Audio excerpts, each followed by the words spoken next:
Hello everyone and welcome to Hazian Education World channel. What is a dictionary comprehension? For some of you who might have already known about the list comprehension, both are quite similar. But if you don't know about list comprehension yet, it's not a problem. We're going to understand the dictionary comprehension in this tutorial, and then it will be easier when you go to list comprehension. So in dictionary comprehension, we will use something we've already seen in the previous video, which is iterating over a dictionary. So let's start with some examples. But before that, let's see the syntax used for dictionary comprehension in general. Here we have the syntax.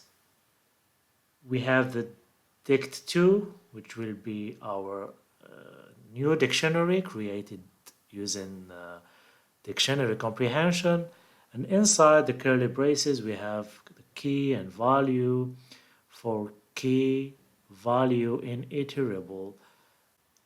Iterable can be any object over which we can iterate. It can be a dictionary, a list, a range, or any other iterable object. So based on that we can create various dictionaries. So let's start with the first example. Let's create a dictionary. We call it dict1. And using the dictionary comprehension, we will have a dictionary which will store, for example, pairs of integers and their corresponding double. What I mean is that for every element inside this dictionary, the key will be a number x and the value will be 2 times x, which means the double. So how will we do that?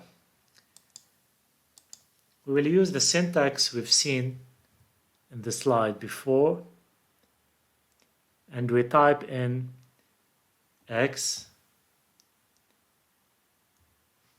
times 2.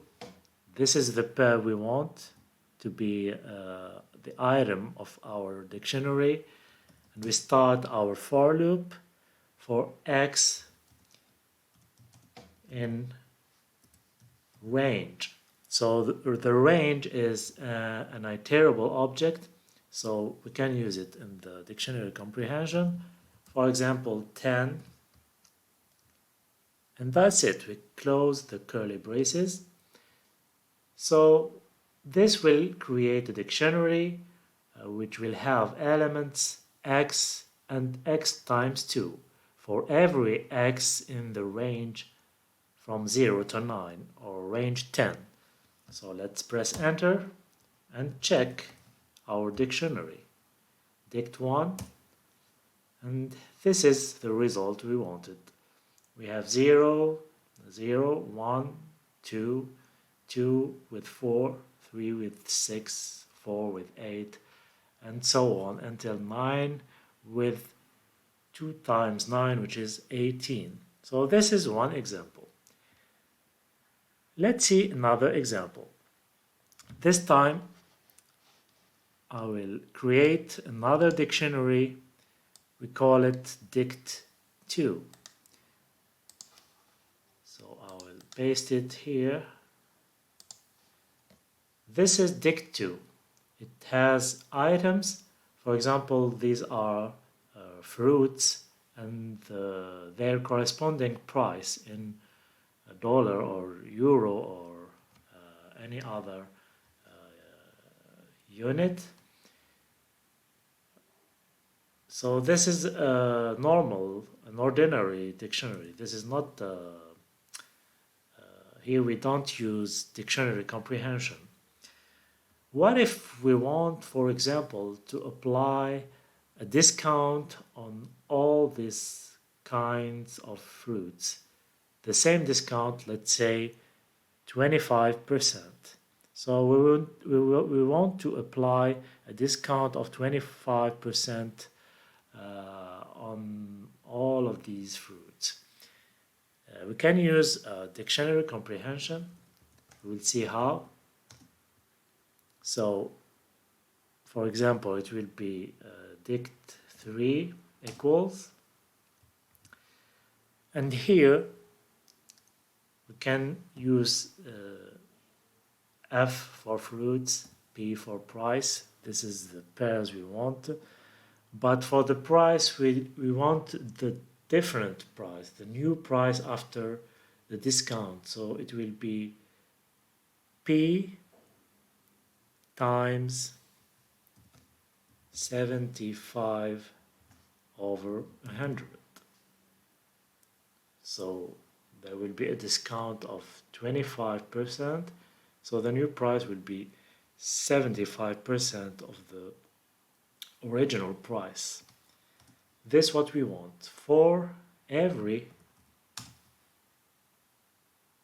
FP, where this time we not use the range, we use a dictionary, which is also an iterable object.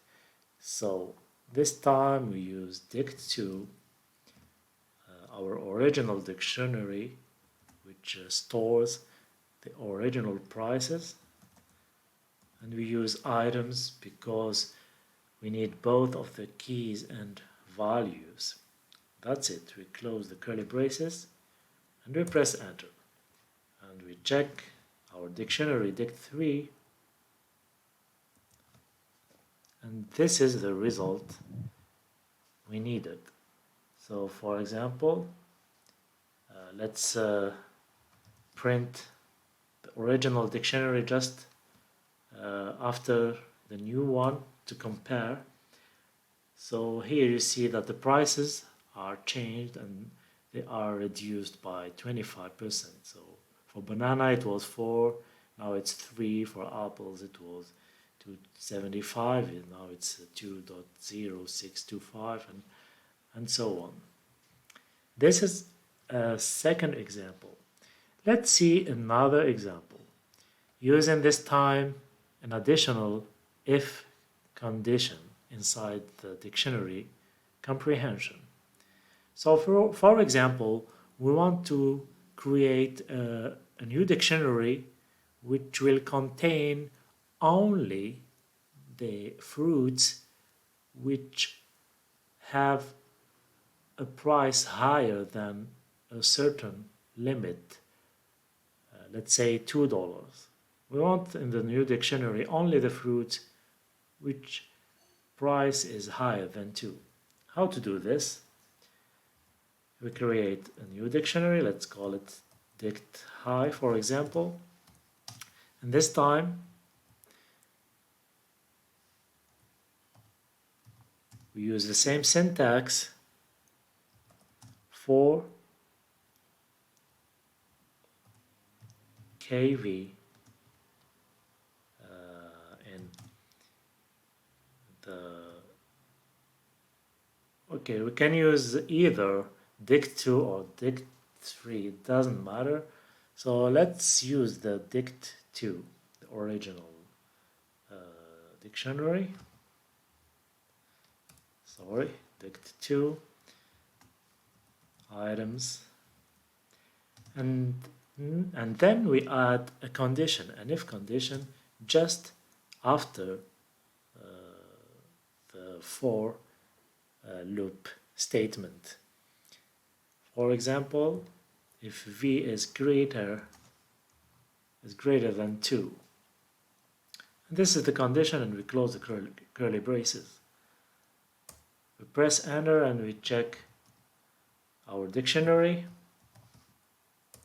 enter, and here we have only 3 elements inside our dictionary, and we don't have oranges anymore since its price is 1.5, and which is smaller than 2. Let's see a last example. This time we will use some condition, but related to the key, not the value. So for example, we want a dictionary, let's call it dict_r, which will contain only the items, the items for which the key or the name of the fruit is containing the letter R. So how to do this? We have our original dictionary, dict2, and from the dict2 we'll use the dictionary comprehension to filter and to get only the items we want using the if condition. So the same structure in the beginning, key v for kv in dict2 items, and if condition, and this time we will apply the if condition on the key instead of the value as in the previous example. So in k, because the keys are the names of the fruits. Let's close the curly braces and we press enter and we check the result. And here we have a dictionary containing only the fruits which are containing the letter R. No more bananas or apples. So this is the end of this video. I hope that you've enjoyed it, and in the next video I will show you more methods used with dictionaries. If you have questions or suggestions, please comment and I will do my best to answer your comments. Thank you for watching and see you in the next videos.